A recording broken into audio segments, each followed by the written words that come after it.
오늘 먼저 김경수 지사의 항소심 재판 소식 먼저 전해드립니다.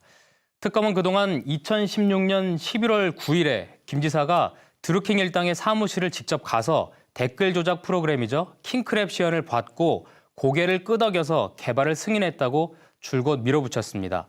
반면에 김 지사 측은 그날 간 건 맞지만 시연을 본 적은 없다면서 당시 수행비서 이동 행적이 담긴 구글 타임라인 그리고 닭갈비 영수증 등을 새 증거로 제시해서 그 시각에 시연 보기가 불가능했다고 반박했습니다. 그런데 항소심 재판부 오늘 김 지사가 시연을 받았다는 사실은 증명됐다고 판단했다. 이렇게 밝혀서 그간의 김 지사 측의 논리가 또 무너졌습니다.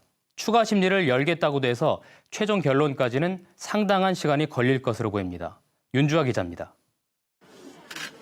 선고 공판 대신 변론이 재개된 김 지사의 항소심 법정 분위기는 무거웠습니다. 핵심 쟁점이었던 댓글 조작 프로그램 시연 여부에 관해 항소심 재판부는 김 지사가 시연을 받았다고 잠정 판단했습니다. 서울고법 형사 2부는 피고인 주장과 달리 김 지사가 킹크랩 시연을 받은 사실은 상당 부분 증명됐다며 다만 킹크랩을 본 김 지사가 댓글 조작에 활용하도록 승인했는지 등 드루킹과의 공무관계에 관한 추가 법리적 판단이 필요하다고 설명했습니다. 재판부는 추가 심리가 필요한 쟁점을 7가지로 추려 다음 달 21일까지 특검과 피고인의 의견서를 받아 3월 10일 다음 재판을 열겠다고 밝혔습니다. 사실상 재판부가 그간 김 지사 측이 주장한 방어 논리를 부정한 겁니다.